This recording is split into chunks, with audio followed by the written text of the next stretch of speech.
आलेले आहेत। माननीय खरात सरांनी असं सांगितलं की आपल्या सर्व प्रश्नांची उत्तर या संसदेमध्ये आपल्याला दिली जातील। धन्यवाद सर। पुढे मी माननीय प्राध्यापक Rafiq Shaikh sir, doctor APJ Abdul Kalam विद्यार्थी फाउंडेशन परभणी, मी सरांना विनंती करतो की त्यांनी या संसदेमध्ये आपलं मार्गदर्शन करावं। माननीय डॉक्टर रफिक सर।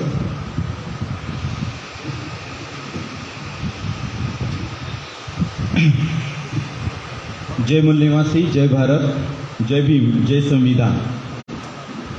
सामाजिक प्रगती आणि आर्थिक उन्नतीसह मानवी चिरंतन मूल्यांचा पुरस्कार करणाऱ्या सर्व महामानवांना अभिवादन आणि विनम्र अभिवादन करून आजच्या या सगळ्यात महत्त्वाच्या बेरोजगारीची संसद या संवादाला मी आज सुरुवात करतो।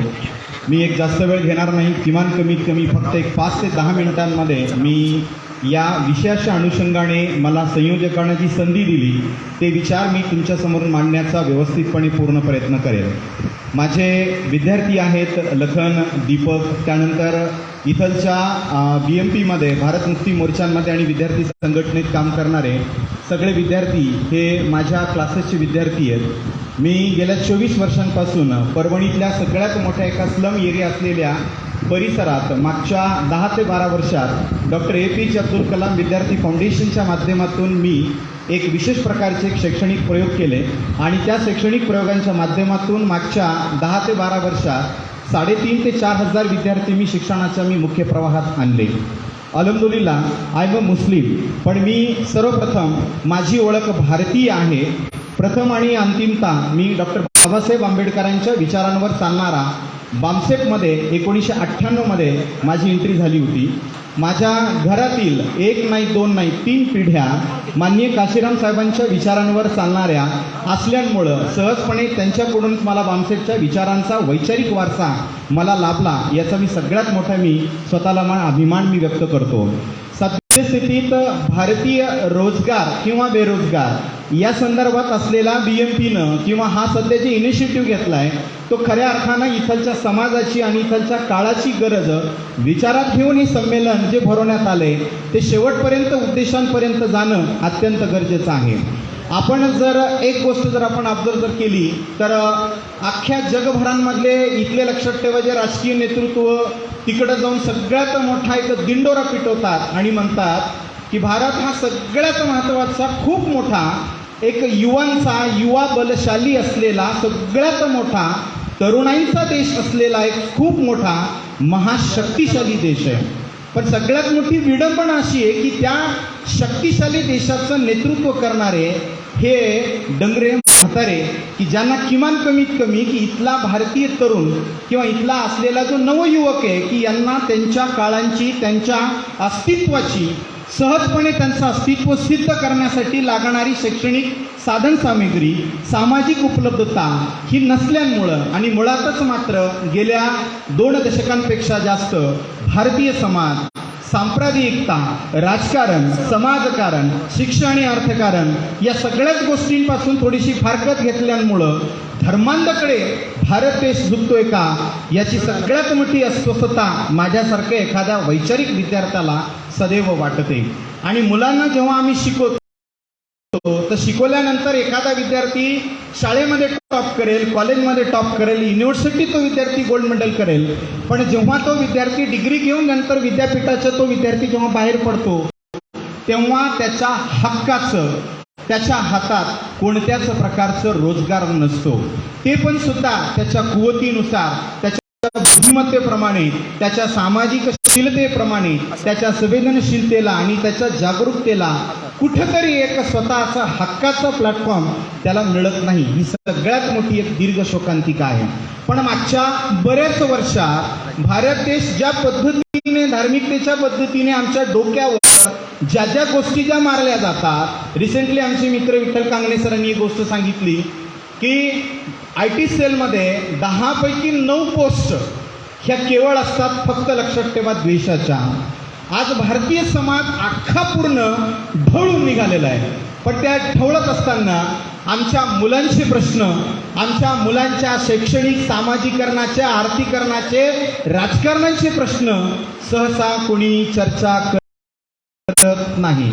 आणि चर्चा जरी केली तर चर्चा केल्यानंतर त्याला एक विचारपीठ मिळत नाही, त्याला प्लॅटफॉर्म मिळत नाही. ही सगळ्यात मोठी दीर्घ शोकांतिका आहे. बामसेफनं या कार्यक्रमांच्या माध्यमातून त्या मुलांच्या मनातील असलेल्या प्रश्नांना कुठंतरी एक चांगली संधी दिली. याबद्दल मी या भारतीय संसद मोर्चाचं, भारतीय बेरोजगार असलेल्या या सगळ्यात मोठ्या संसद मोर्चाचं मी अत्यंत मनापासून हार्दिक स्वागत करतो. प्रत्येक जिल्हा, प्रत्येक तालुका, प्रत्येक ग्रामीण भागात अशा कार्यक्रमाचं विचार संमेलन होणं अत्यंत गरजेचं आहे. जोपर्यंत वैचारिक मंथन आमच्या सामाजिक प्रश्नांची, आमच्या राजकीय प्रश्नांची, आमच्या रोजगारांच्या प्रश्नांची जोपर्यंत चर्चा विस्तृत प्रमाणात होणार नाही, तोपर्यंत आमच्या मुलांना त्यांच्या हक्काचा रोजगार त्यांच्या हातात मिळणार नाही. ही सगळ्यात मोठी शोकांतिका आहे. आणि मुळातच मात्र आपण आज म्हणतो की भारत देश बलशाही युवकांचा देश आहे. आज विचार जर केला तर भारतामध्ये दर 8 मिनिटाला एक आत्महत्या आहे. जर 10 आत्महत्या आम्ही जर कन्सिडर जर केल्या तर त्या 10 आत्महत्यांमध्ये जवळपास 3 आत्महत्या मुलांच्या आहेत आणि 4 आत्महत्या ह्या सुशिक्षित बेरोजगारांच्या आहे. 2 आत्महत्या ह्या उद्योगपतींच्या आहे आणि एक किंवा 2 आत्महत्या ह्या शेतकऱ्यांच्या आहेत. याच्यावर कोणी विचार करत नाही. आज जर वर्तमानपत्र जर आपण उघडलं आणि वर्तमानपत्र उघडल्यानंतर कुठं ना कुठंतरी एखादी बातमी छोट्याशा कोपऱ्यामध्ये दिलेली असते की नैराश्यपोटी व्यावसायिक नुकसान झाल्यामुळं, नोकरी न मिळाल्यामुळं आणि अपेक्षित असलेल्या, लक्षात ठेवा, मार्क्स न मिळाल्यामुळं एखाद्या तरुणांची वयवर्ष 25च्या खाली, वयवर्ष 30च्या खाली असलेल्या तरुणांची आत्महत्या होत असते. आपण इथं 2 मिनटं जरा थोडंसं अरे यार ते विद्यार्थी गेला, असं झालं तसं झालं, पण आपण बरंच असं काही शोक व्यक्त करतो. पण जेव्हा नंतर एखादी घटना जर आपल्या घरात होईल ना, तेव्हा नंतर आपण काय करतो, लक्षात ठेवा, आटापिटा करतो. पण जेव्हा बाजूच्या घरात जेव्हा एखादी घटना घडते ना, तेव्हा तिथं तुमचं शोक व्यक्त करण्यापेक्षा त्या घटनेत तुमची प्रतिक्रिया समाज माध्यमांवर येणं अत्यंत गरजेचं आहे. We have constitutionally right to the freedom of expression. विचारांची अभिव्यक्ती स्पष्टपणे व्यक्त करण्यासाठी आज आपल्या हातात सगळ्यात महत्त्वाचं खूप मोठी एक पॉवर आहे, प्रभावी अस्त्र आहे, ते म्हणजे सोशल मीडिया. पण आमचा एक सगळ्यात मोठा प्रॉब्लेम आहे की सोशल मीडिया आम्हाला पुरेपूर व्यवस्थितपणे वापरता येत नाही. ज्याच्यात सामाजिकता आहे तोच समाज विचार, स्वतःची अभिव्यक्ती सामाजिक समस्या संदर्भात जो सुंदर पद्धतीने व्यक्त करू शकतो, त्याच्या अभिव्यक्तीला, त्याच्या विचाराला आज समाज मनात स्थान असतं. सहजपणे आज आम्ही विचार जर केला की सोशल मीडियाचा तुम्ही वापर का करतात, सहजपणे व्हॉट्सअपला तुम्ही केवळ फक्त स्वतःच्या व्यक्तिगत समस्यांची चर्चा विमर्श, घरातला बड्डे, बायकोचं काही एखादा लक्षात ठेवा वेडिंग सेरेमनी वगैरे वगैरे वगैरे असलेल्या ज्या की नको त्या गोष्टी आम्ही सोशल मीडियावर डकून मोकळं होतो. आणि किती लाईक मिळाले आणि किती कॉमेंट मिळाले याच्यावर जर तुमचं जर पोट भरत असाल ना, तर वैचारिक दारिद्र्यात आम्ही आज 0 आहोत. आमचं वैचारिक दारिद्र्य आहे. आम्हाला अगोदर सुरुवातीला वैचारिकता आम्हाला आमची वाढवावी लागेल. त्यासाठी आम्हाला वाचावं लागेल, त्यासाठी आम्हाला बोलावं लागेल. लोक आमच्याविषयी काय विचार करतायत, माझा समूह, माझा समाज, माझा समाज बांधव हे काय करतो, ह्याच्यापेक्षा सगळ्यात महत्त्वाचा भारतीय समाज येणाऱ्या पुढच्या 10 वर्षात कुठं जाणार आहे. पुढच्या 3 वर्षात अख्खा देश, अख्खा जग हा AI मध्ये कन्वर्ट होणार आहे. आर्टिफिशियल इंटेलिजन्समध्ये जेव्हा तो कन्वर्ट होईल तेव्हा नॉलेज बेस्ड सोसायटी होईल. तर त्या नॉलेज बेस्ड सोसायटीमध्ये सुरुवातीला पहिल्या 3 महिन्यात आजकालचा रिपोर्ट आहे की 1.5 करोड नोकऱ्या ह्या केवळ फक्त पुढच्या 3 महिन्यात AI खाणार आहे.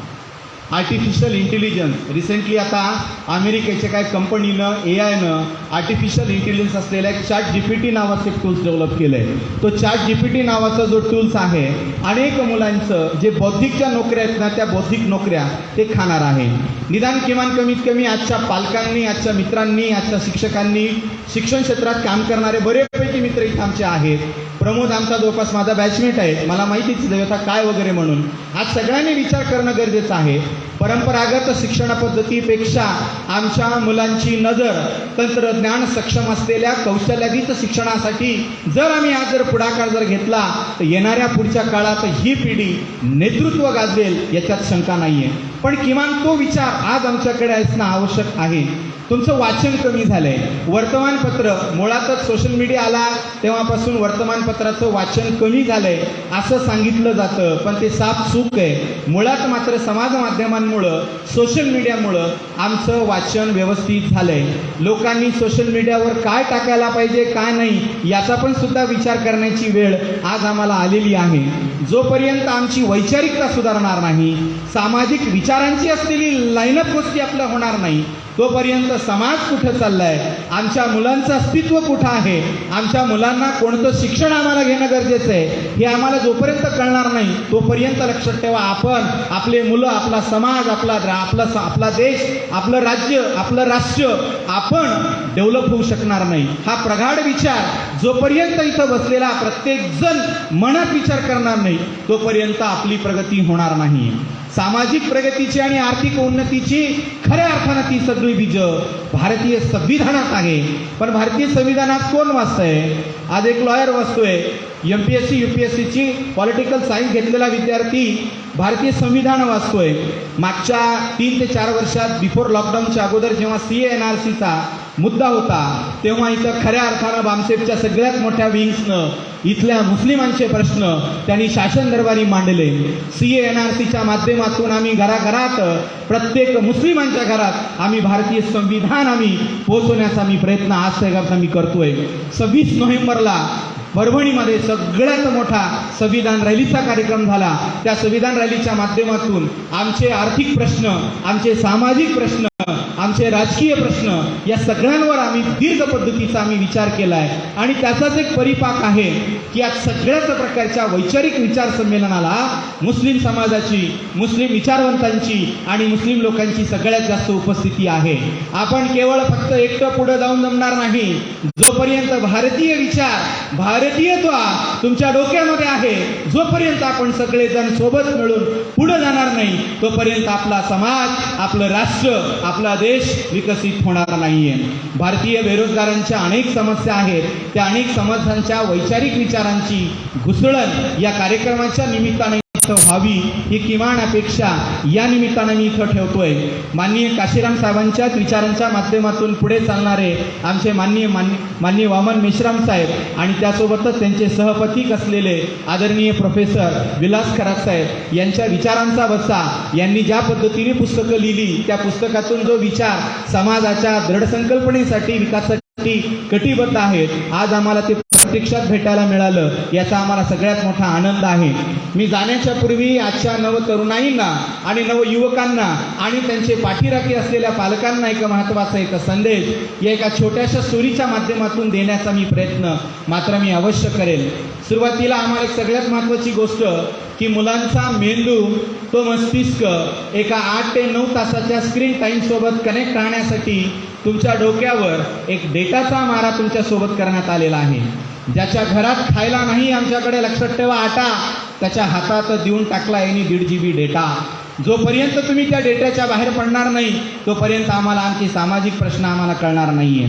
या व्यवस्थेनं आम्ही व्यवस्थेला शिव्या घालतो, पण व्यवस्थेचा आम्ही आदरही करतो. कारण व्यवस्थेचा आदर करणं गरजेचं आहे, कारण की ती संविधानात्मक कॉन्स्टिट्युशनल फ्रेम आहे. पण त्या फ्रेममध्ये जी चुकीची माणसं बसली, जी केवळ फक्त स्वतःचा विचार करतात, आम्ही त्याला नक्कीच शिव्या घालू. पण मात्र त्याच्यापूर्वी त्यांची सामाजिकता काय, त्यांनी जर विचार केला तर समाजात कुठंच लक्षात ठेवा कोणताच घटक आज वंचित राहणार नाही याची किमान अपेक्षा आपण या कार्यक्रमांच्या माध्यमातून ठेवू. आणि एक स्टोरी इथं बसलेल्या माझ्या सगळ्या विद्यार्थी मित्रांसाठी जर खरात साहेबांनी जर परमिशन दिली तर नक्कीच मी सांगण्याचा प्रयत्न इथं करेल.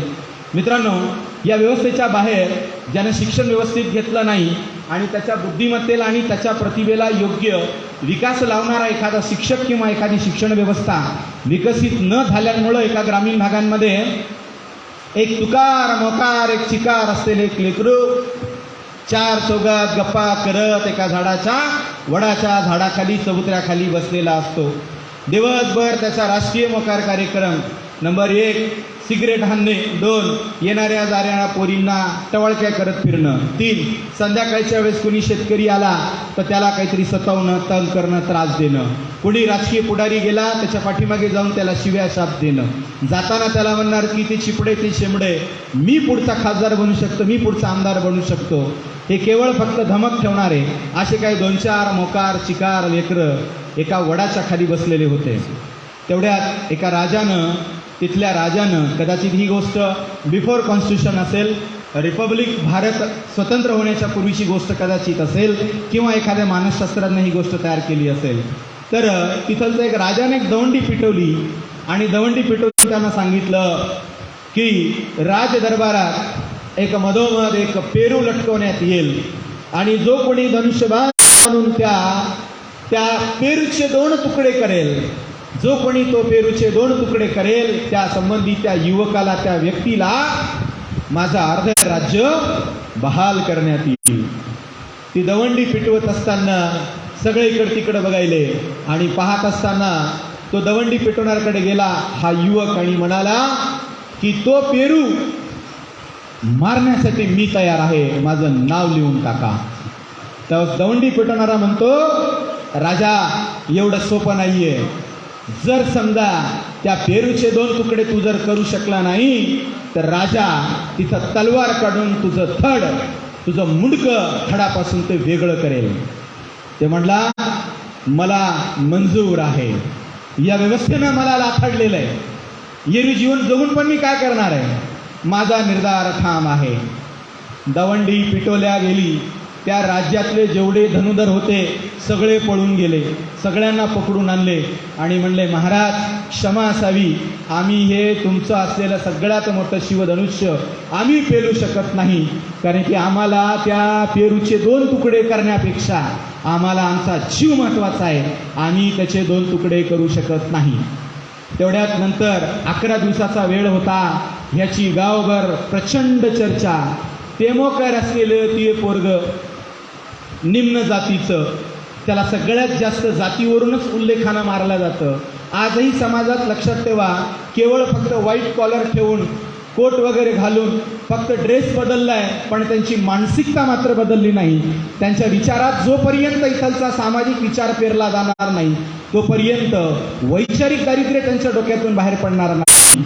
11व्या दिवशी ठरलं, आईनं पूजा केली, सगळंच केलं, सगळंच पूर्ण झालं. बाप म्हणाला की आपल्या मागच्या 7 जन्मात 7 पिढ्यात एकही धनुर्धर नाहीये आणि आयुष्यात मी तुला कधी धनुर्धर मी घेतलेला पाहिला नाही आणि तू एवढं मोठं शिवधनुष्य का पेलतोय हे माझ्या लक्षात येईना. तो म्हणतो बाबा मला तुमचा माझ्यावर विश्वास आहे का? बाप म्हणाला नक्कीच आहे, मला तुझ्यावर प्रचंड विश्वास आहे, पण त्या राजावर विश्वास नाही, कारण की तो राजा बऱ्याच वर्षांपासून इथल्या जनतेला भूल देतोय, एक अफू चाटतोय, सांप्रदायिकतेच सोडतोय. कदाचित उद्या तुझा गेम होईल म्हणून मला त्या राजावर मला विश्वास आहे. जाताना जपून जाय, माझे अनेक आशीर्वाद तुझ्यासोबत आहे. सगळ्या पूर्ण नगारा वाजत वाजत राजाच्या दरबारात ही सगळी लोक गेली आणि गेल्यानंतर तिथं त्याला उभं करण्यात आलं. मुळात अख्खा गावातले 10 गावातले लोक एका ठिकाणी गोळा झाले आणि आले. मुळातच मात्र हे त्या पेरूला किती स्पीडनं मारणारे हे बघण्यासाठी नाही आले. हे अनसक्सेस झाल्यानंतर तो राजा याचं मुंडकं धडापासून कसं वेगळं करणार आहे हे पाहण्यासाठी लोक तिथं सगळ्यात जास्त गर्दी जमा झाली. आल्यानंतर दुपारची वेळ झाली. त्यानं हातात धनुष्यबाण घेतला, त्याच्यावर बाण असा पूर्ण ताणला आणि ताणल्यानंतर इकडं तिकडं पाहिलं. समोर तिथं राजसिंहासन होतं, समोर एक पेरू लटकत होतं. त्यानं असा धनुष्यबाण ओढला स्पीडनं. त्याला एकलव्य त्याला आठवला आणि त्यानं स्पीडनं ते बाण सोडला आणि एकाच तीरमध्ये त्या पेरूचे 2 तुकडे झाले. सगळ्यांनी आनंद व्यक्त केला. राजा खुश झाला, सगळे आनंदित झाले. बारात काढण्यात आली. राजा म्हणाला माझं अर्ध राज्य तुला गेलं. तो आनंदित घरी त्याच्या आईनं त्याचा त्याचं स्वागत ठेवलं, आरती ओवाळली. बापानं जवळ बोलवलं आणि सांगितलं, मला तर एवढी गोष्ट माहिती आहे की 7 पिढ्यात आपल्याकडे कोणी धनुष्यबाण हाती घेतला नाही. तुला कधी पाहिलं नाही. रस्त्यानं जाताना तू पोरीला छेडायचा, दिवस रात्र मोकार चाळे करायचा आहे, दगड हाणायचा आहे, मला माहीत होतं. पण हे तू कसं शक्य केलं? तो जवळ आला आणि बाबाला खाजगीत म्हणाला, बाबा तुम्हाला काय वाटलं की मी ते केवळ फक्त पेरू तोडण्यासाठी किंवा पेरूचे 2 तुकडे करण्यासाठी मी गेलो होतो? नाही बाबा, तुम्ही एक गोष्ट विसरलात. मी माझं सगळं लक्ष हे पेरूवर नव्हतं.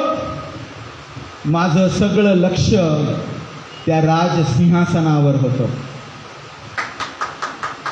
माझं सगळं लक्ष राजसिंहासनावर होतं. चुकून ते पेरूचे 2 तुकडे झाले. जर पेरूचा तुकडा 2 जर झाले नसते ना, तर मी तिथल्या राजालाच मारला असतं.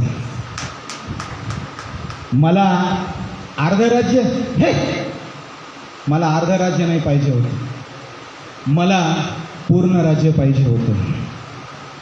आज आमच्या नवयुवकांनी, नवतरुणांनी राजकारणाची कास धरावी आणि आमचं लक्ष केवळ फक्त त्या पेरूरूपी असलेल्या मोहाला बळी न पडता आमच्या युवकांचं व्यवस्था परिवर्तनासाठी, आमच्या हक्कांसाठी आमचं शेवटचं लक्ष आम्हाला सत्ता पालट असली पाहिजे. आम्हाला तो राजा आम्हाला लक्ष देता आला पाहिजे, आमचा हक्क आम्हाला मिळवता आला पाहिजे. नाहीतर आम्ही आहेत त्या स्थितीत आम्ही मरणार, खपणार.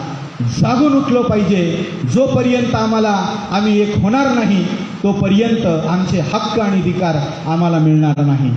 मी धन्यवाद व्यक्त करतो आणि आजच्या युवकांना सत्ता परिवर्तनासाठी आपण एक होणं गरजेचं आहे. आमची लढाई अर्धी नाही, आमची लढाई ही सत्ता परिवर्तनाची आहे.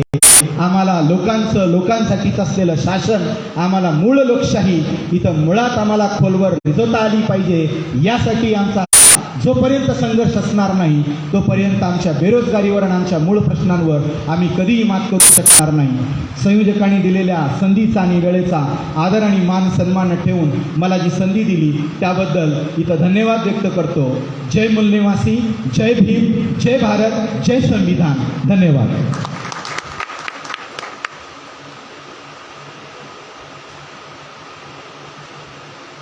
धन्यवाद माननीय प्राध्यापक रफिक शेख सर. आपण खूप पोटतिडकीनं बेरोजगारांच्या, युवा विद्यार्थ्यांच्या समस्याबद्दल आणि आंदोलनाबद्दल इथे समीक्षा केली व मार्गदर्शन केलं. वेळेचं कमतरता असल्यामुळं आपल्याला थोडंसं वेळ नाही देऊ शकलो आयोजकांतर्फे. धन्यवाद सर.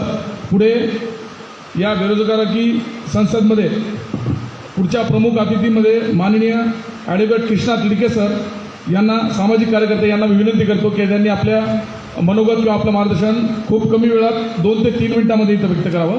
वेळेचं थोडंसं मर्यादा असल्यामुळं सर्व मान्यवरांना विनंती आहे. धन्यवाद.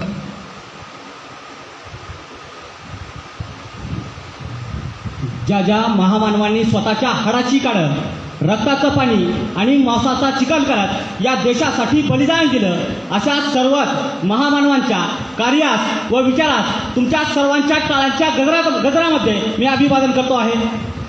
खरं तर विचारमंचावर उपस्थित खरात सर, कार्यक्रमाचे उद्घाटक कागणे सर आणि सर्व मान्यवरांची माफी मागत सर्वांची नावं घेणे शक्य नाही, वेळ झालेला आहे. उपस्थित सर्व माता भगिनींनो आणि सर्वात महत्त्वाचं उद्याच्या भारताच्या तरुणांनो, अर्थात बेरोजगार युवकांनो, खरं तर सर आम्ही आमच्या बापाच्या घामाची किंमत विसरणार एवढे नालायक आम्ही नक्कीच नाही. परंतु इथल्या भ्रष्ट व्यवस्थेनं आम्हाला तेवढं लायक सुद्धा ठेवलं नाही. मग आता आमचं भविष्य कुठं असणार आहे आणि आमचं आजचं वर्तमान कुठं हरवलं आहे? मग सांगा साहेब, या बेरोजगारांचं तुम्ही नेमकं काय करायचं ठरवलं आहे? आणि मग या साहेबांनी खरं तर सर कार्यकर्त्याचा अनुयायात आणि अनुयायाचं भक्तामध्ये रूपांतर करायचं ठरवलं आहे. आणि यामुळे या देशामध्ये बेरोजगार युवकांना खऱ्या अर्थानं देशभक्तीची प्रमाणपत्र वाटली जातात, परंतु नोकरीचे सर्टिफिकेट दिले जात नाहीत. आणि त्यामुळे या बेरोजगारांचा प्रश्न उठवण्याचं काम या माध्यमातून खऱ्या अर्थानं केलं जात आहे. खरं तर सर, आज भारत 21व्या शतकामध्ये युवा शक्तीच्या जोरावरती महासत्ता होण्याचं स्वप्न पाहतो, परंतु तोच भारत आज वार्धक्याच्या वाटेवरती आहे. कारण आज युवकांच्या हाताला काम आणि कामाला दाम नाही. आज BA बेकार, MA मोकार. मग तुम्हीच सांगा साहेब, कधी होणार या युवकांच्या नोकरीचं स्वप्न साकार बनण्याची वेळ इथल्या तरुणाईवरती आली. खरं तर सर, आपल्या पैशाला चेहरा असतो, कष्टाचा, घामाचा आणि रक्ताचा, पण त्याच्या पैशाला चेहरा असतो विविधतेच्या शोषणाचा. आधी रोटीबंदी, मग गावबंदी, मग बेटीबंदी आणि आता रोजगारबंदी. हे व्यवस्थेचं चक्र जर असंच चालू राहिलं तर माझ्या सहित सभागृहात उपस्थित सर्व बेरोजगार मित्रांनो, आता तुम्ही मृत्यूच्या रांगेत उभे आहात. परंतु खऱ्या अर्थानं मृत्यूच्या रांगेत उभे असताना हे शासन शेतकऱ्यांची आणि खऱ्या अर्थानं तुमचे पाठराखी आहोत हे दाखवण्यासाठी सर या देशामध्ये पंतप्रधान योजना, किसान योजना राबवली जाते. या योजनेच्या अंतर्गत सर प्रत्येक शेतकऱ्याच्या खात्यामध्ये वर्षाला 6,000 रुपये टाकले जातात. वर्षाला 6,000 रुपये, महिन्याला 500 रुपये, दिवसाला 18 रुपये. एवढ्यावरती जगता आलं तर जगा, नाही तर तुमच्या मरणाची किंमत 1 लाख रुपये आहे हे सांगण्याचं काम खऱ्या अर्थाने इथलं सरकार करतं. परंतु मरताना सुद्धा विचार करून म्हणा, कारण इतक्या बेरोजगार युवकांनी आत्महत्या केल्या आणि परिणामी त्यांच्या मैताचं सामान विकणाऱ्या एवढ्या बेरोजगार युवकांना रोजगार मिळाला हे शासन म्हणू शकतं. आणि त्यामुळे मरताना सुद्धा विचार करण्याची वेळ इथल्या तरुणांवरती आली आहे. कारण ज्या वयामध्ये इथल्या तरुणांच्या अंगाला हळद लागायला हवी होती सर, त्याच वयामध्ये त्यांच्यावरती बेरोजगारीचा ठपका ठेवला जातो आणि मग त्यांच्या जगण्याचा प्रश्न निर्माण होतो. आणि मग देशाचा तरुण येण्याचं मला प्रश्न पडतो, नेमकं जगावं की मरावं? जगावं या दुनियादारीच्या दुनियेतलं उकंड्यावरचं शिळं पातं खाऊन की मरावं या बेरोजगारीचं आव्हान पेलून एकतर जगताही येत नाही आणि एकतर मरताही येत नाही अशी परिस्थिती या बेरोजगारीनं तुमच्या आमच्या समोर निर्माण केली. या विषयाचं चिंतन केलं तर खऱ्या या विषयाची चिंता केली तर चितेकडे येते आणि या विषयाचं चिंतन केलं तर नवचैतन्याची पहाट निर्माण होऊ शकते. त्यामुळे या बेरोजगारीचं चिंतन करण्यासाठी या कार्यक्रमाचं आयोजन करण्यात आलं आहे. तर हे चिंतन या माध्यमातून व्हावं एवढाच आशावाद या ठिकाणी व्यक्त करतो. आयोजकांनी मला बोलण्याची संधी दिली, वेळेची मर्यादा आहे, त्यामुळे मी थोडक्यामध्ये आयोजकांचे आभार मानतो. आणि शेवटी एवढंच, प्रत्येक आव्हान पेलू आम्ही, आमच्यात आत्मविश्वास आहे. प्रत्येक आव्हान पेलू आम्ही, आमच्यात आत्मविश्वास आहे. पायाखाली जमीन आणि पाठीशी आकाश आहे. जाऊन सांगा त्या विरोधी वादळांना, आता तुमची या बेरोजगार युवकांची गाठ आहे. आता तुमची या बेरोजगार युवकांची गाठ आहे. मनपूर्वक धन्यवाद.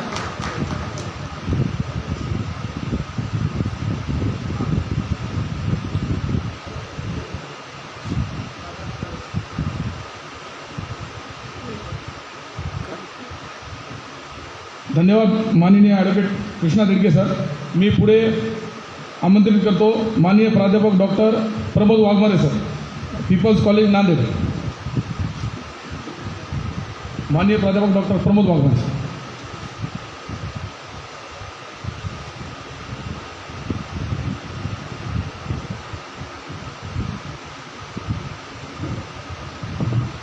आजच्या कार्यक्रमाचे अध्यक्ष, बाकी अधिकचा वेळ न घेता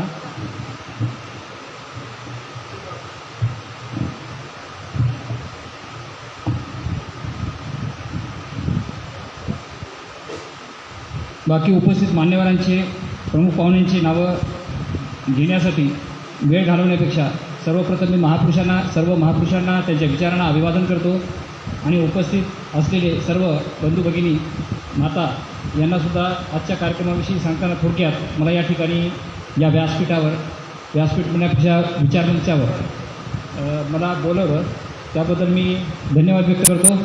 आणि बामसे म्हणजे विचाराचं एक चळवळीचं एक सगळ्यात मोठं मला असं वाटतं पूर्ण भारतामध्ये एक केंद्रबिंदूच आहे की या तोडीस कुठलंच असं तोडीस तोड देणारं कुठलं नाही संघटन असेल. बाकी इतर संघटनेमध्ये आणि वेगवेगळ्या पक्षामध्ये जर पाहिलं, दोन्हीमध्ये तुलना केली तर एक आहे महत्त्वाची गोष्ट की स्वार्थ.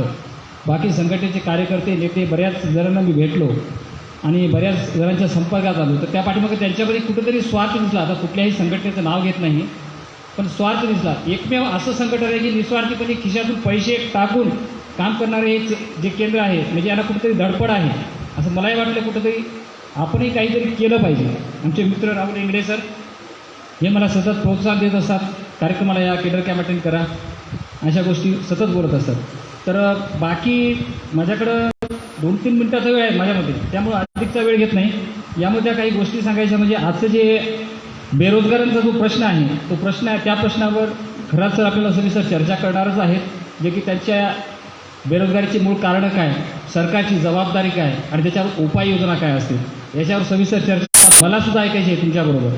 आणि स्वातंत्र्यपूर्व काळामध्ये आणि स्वातंत्र्योत्तर काळामध्ये या दोन्हीचा जर कालावधी जर आपण पाहिला तर असं वाटलं होतं की स्वातंत्र्यपूर्व काळामध्ये इंग्रजांच्या आधिपत्याखाली ज्यावेळेस आपण राहत होतो एक गुलाम म्हणून, पण त्या काळामध्ये आणि त्याच्यानंतर स्वातंत्र्याच्यानंतर आपल्या हातामध्ये सत्ता आली, आता आपण स्वतंत्र झालो, म्हणजे आपल्या हातामध्ये सत्ता आल्यानंतर आपल्याला एक वेगळाच आनंद झाला होता त्या काळामध्ये. मग तो आनंद किती काळ टिकला ते देखील महत्त्वाचं आहे. मग बेरोजगारी नावाचा जो प्रश्न आहे, म्हणजे इतर समाजामध्ये भरपूर अशा समस्या आहेत, त्या सर्व समस्यांचं मूळ कारण जे आहे ते बेरोजगारी आहे, आर्थिक कारण आहे. मग हे बेरोजगारी कशामुळं आहे? विशिष्ट वर्गाला जन्मतः रोजगार मिळतो. आता तुम्हाला आम्हाला माहिती आहे रोजगार जन्मतः कसा मिळतो, आणि काही वर्ग आहेत की धडपड करतात, शून्यातून विश्व निर्माण करण्याचा प्रयत्न करतात, पण त्यांना रोजगार मिळत नाही. त्यांच्याकडे क्वालिटी असते, सगळ्या गोष्टी असतात, पण रोजगार मिळत नाही. तर अशा वेळेला जर आपल्यातून कुणी सत्तेवर, आता सत्ता परिवर्तन केली जावी, कुठलाही सत्ता, एकाची सत्ता येते आणि लगेच मग ते काही दिवसाच्या नंतर की तुम्ही काही दिवस आणि आम्ही काही दिवस, असा प्रकार चालू आहे सध्याला, बरोबर आहे. यामध्ये तुमच्या आमच्याबद्दल तळागाळातला कुठेतरी त्या सत्तेवर गेला पाहिजे, जेणेकरून पोटतिडकीने त्या ठिकाणी प्रश्न मांडता आले पाहिजे. प्रश्न मांडता नाही तर आपल्या काही समस्या आहेत त्या सोडवता आल्या पाहिजेत. विशेषतः बेरोजगारी ही समस्या ज्वलंत समस्या आहे, खूपच ज्वलंत. या सर्व समस्येचं मूळ कारण असल्यामुळं या समस्येचा विचार घेऊन आज या ठिकाणी या विचारमंचावर वेगवेगळे कार्यक्रम आयोजित करून बामसेटच्या वेगवेगळ्या बिग ज्या आहेत त्यामार्फत जे कार्यक्रम सुरू आहे, विशेषतः या ठिकाणी भारतीय बेरोजगार मोर्चा या टायटलखाली जे कार्यक्रम आयोजित केलेला आहे की ज्या मूळ समस्येचा जो कारण आहे आणि त्याच्यावर उपाय काय आहे त्याच्या समस्या उपाय शोधण्याचा प्रयत्न केला जात आहे. पण आपण फक्त या कार्यक्रमानिमित्त या ठिकाणी एकत्रित आलो आणि सर सांगतील आपण ऐकायचं आणि घरी जायचं आणि खूप चांगलं होतं एवढं म्हणण्यापेक्षा त्याच्यातून काहीतरी आउटपुट निघालं पाहिजे, हे तेवढंच गरजेचं आहे. मला या ठिकाणी अधिकचा वेळ घ्यायचा नाही आणि या विचारमंचावर मला सर्वात प्रथम पहिली वेळेस मी या ठिकाणी उभं टाकलो. मी एज्युकेशन 2010 पासून जवळपास कॉलेजमध्ये टीचिंगचं काम करतो, ज्युनियर कॉलेजवर होतो आणि 4 वर्षापासून पीपल्स कॉलेज नांदेड इथं कार्यरत आहे. तर असो या सगळ्या गोष्टी पाहिलं तर मला एवढं माहिती आहे की ॲकॅडमिक शिकवणं वेगळं आणि जे की ज्यांनी भोगलं, ज्यांनी तळागाळात ग्राउंड लेवलवर काम केलेलं आहे त्यांचे अनुभव या ठिकाणी ऐकणं वेगळं असतं. त्याच्यामुळे मी असं म्हणत नाही की अकॅडमिक कुठल्या तरी पुस्तकातलं वाचायचं आणि तुमच्यापुढं मांडायचं चांगल्या पद्धतीने आणि टाळ्या मिळवायच्या, त्याला काही अर्थ नाही. तर मलासुद्धा तुमच्याप्रमाणे ज्यांनी भोगलेलं आहे, ज्यांनी अनुभवलेलं आहे त्यांचे विचार मलासुद्धा ऐकायचे. त्यामुळं मी आटोपतं घेतो आणि मला या ठिकाणी 2 शब्द बोलण्याची जी संधी दिली त्याबद्दल मी आयोजकाचे मनपूर्वक धन्यवाद देतो, त्यांना आभार मानतो. थँक्यू. धन्यवाद माननीय प्राध्यापक डॉक्टर प्रमोद वाघमारे सर, नांदेड. मी यानंतर बेरोजगारोकी संसद या कार्यक्रमामध्ये पुढील मार्गदर्शन करण्यासाठी माननीय किरणभाऊ घोंगडे, युवा प्रदेशाध्यक्ष रिपब्लिकन सेना महाराष्ट्र यांना विनंती करतो की त्यांनी आपले मनोगत व्यक्त करावे. माननीय किरणभाऊ घोंगडे.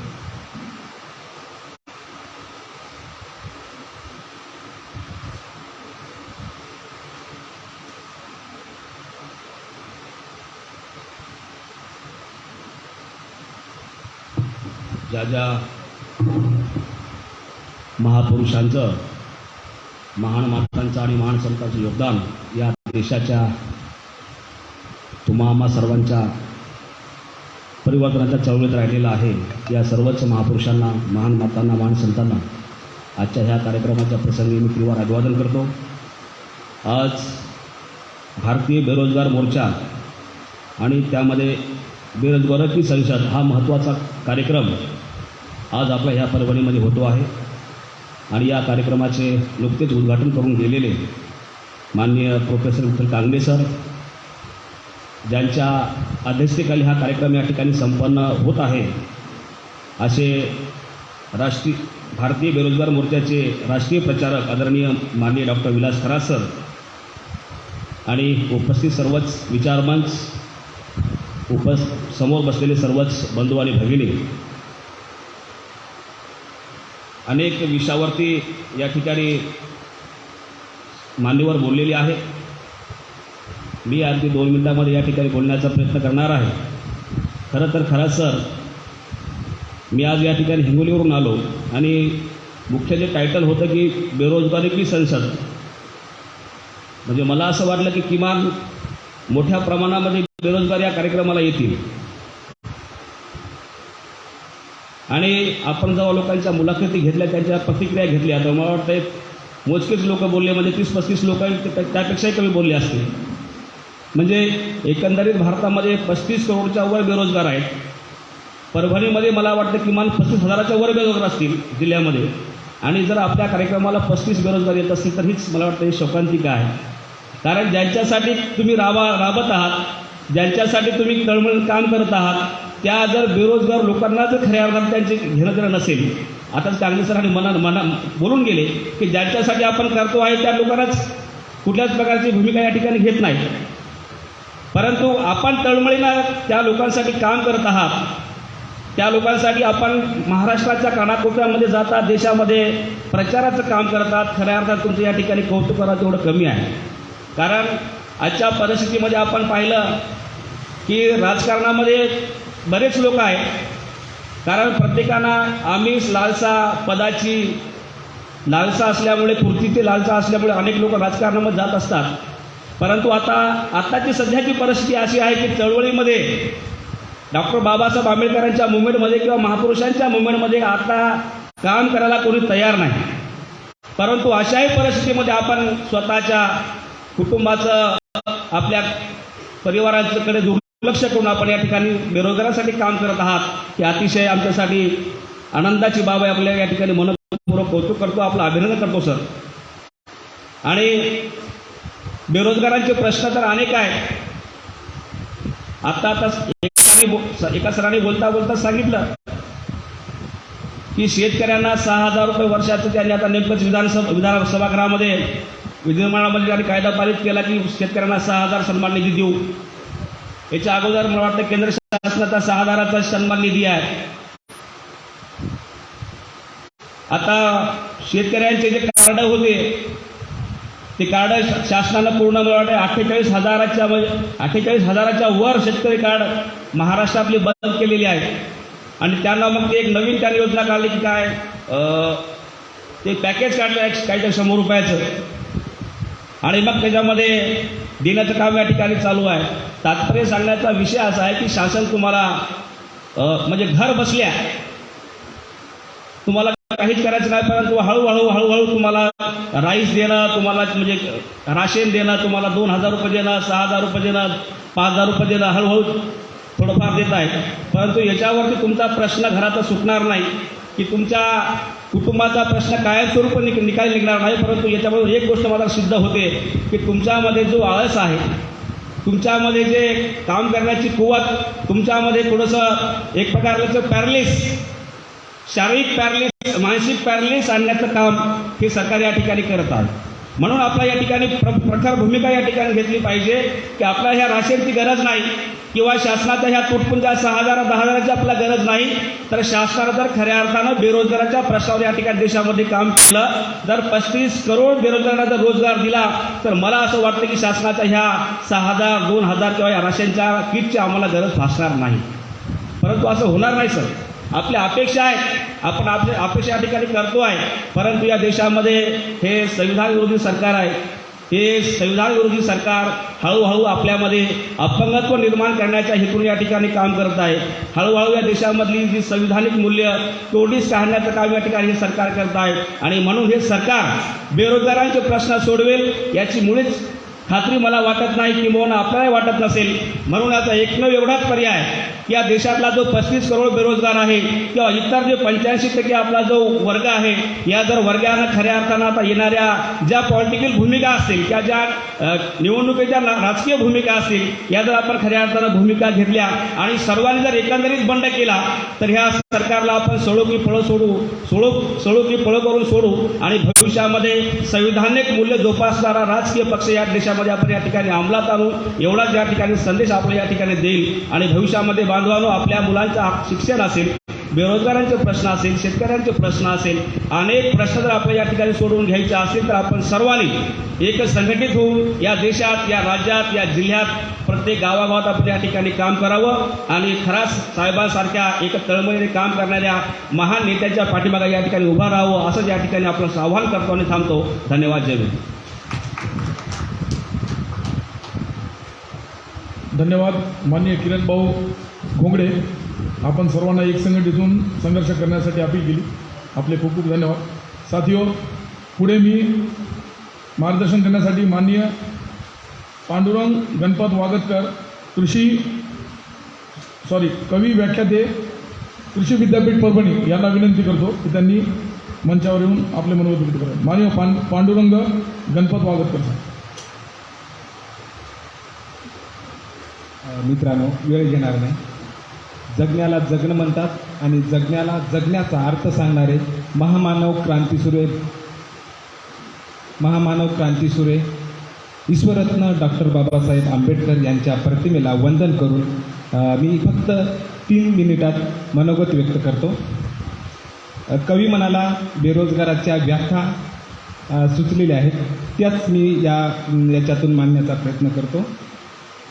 भाकरीचा चंद्र शोधण्यात आखी हयात गेली, भाकरीचा चंद्र शोधण्यात आखी हयात गेली, डिग्र्याची गंजी का आम्ही चुलीत घालावी, डिग्र्याची गंजी का आम्ही चुलीत घालावी.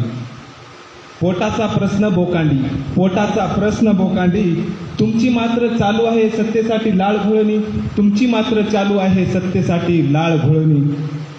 भुकेने फाटलेल्या पोटाला मिळेल का सिलाई, भुकेने फाटलेल्या पोटाला मिळेल का सिलाई. बेरोजगाराच्या हाताला रोजगार देऊन शिवता येईल का सिलाई.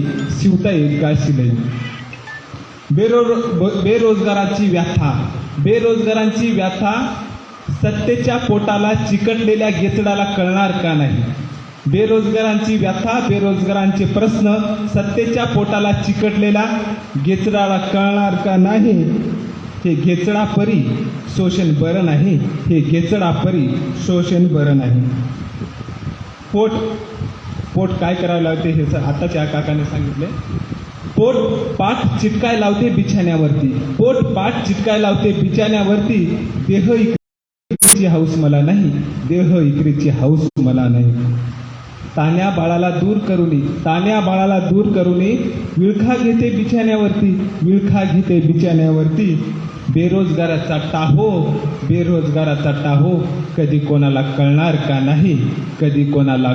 का नाही. मी 40शीत गेलो तरी माय माझ्या अंगाला हळकुंड लावत नाही. मी 40शीत गेलो तरी माय माझ्या अंगाला हळकुंड लावत नाही. हे बेरोजगारी, हे पोट माझं लग्न होऊ देत नाही. हे बेरोजगारी, हे पोट माझं लग्न होऊ देत नाही. मित्रांनो, आणखीन एक, यांत्रिकीकरणाला माझा अजिबात विरोध नाही. चार्जिंग करून पोट भरण्याचं तंत्रज्ञान तुम्हाला का अवगत नाही. आमच्या पोटाला बिबा घालणं हे बरं नाही. हे अजिबात बरं नाही. काय करावं. काम करायला हजारो पोट तयार असताना का मध्येच आणली ठेकेदारी. अशी दलाली, अशी भाड खाणं बरं नाही. बेरोजगाराच्या जखमावर आश्वासनाचा लेप लावणं बरोबर नाही. बेरोजगाराच्या प्रश्नावर आश्वासनाचा लेप लावणं बरं नाही. तरुणाच्या रक्ताचा वापर गढूळ सत्तेसाठी करणं बरं नाही.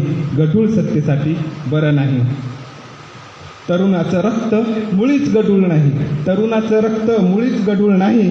या रक्ताचा वापर सत्तेसाठी करणं बरं नाही. सत्तेसाठी करणं बरं नाही. धन्यवाद मित्रांनो.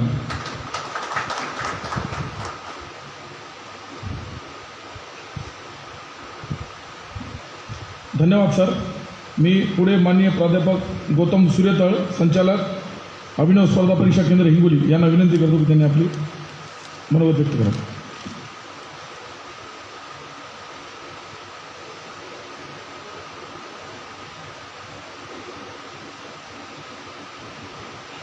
माफ करा, कार्यक्रमाच्या मध्ये बोलतोय. विषय चालू आहे आपला बेरोजगारीवरती. तर इथे जमलेले जेवढेही बेरोजगार बंधू भगिनी असतील, ज्यांचं एज्युकेशन चालू आहे, ज्यांचं शिक्षण व्यवस्था चालू आहे, त्यांच्यासाठी माझ्या कंपनीतर्फे 120 जागाची जॉब ऑफर अवेलेबल आहे पुढच्या 23 तारखेला. भारत सरकार आर्टिफिशियल इंटेलिजन्स सारखी कुठलीही गोष्ट शिकवत नाही. त्यांना शिकवण्यासाठी कुठल्याही प्रकारचे साधन उपलब्ध असतात, पण ते आपल्यापर्यंत पोहोचत नाही.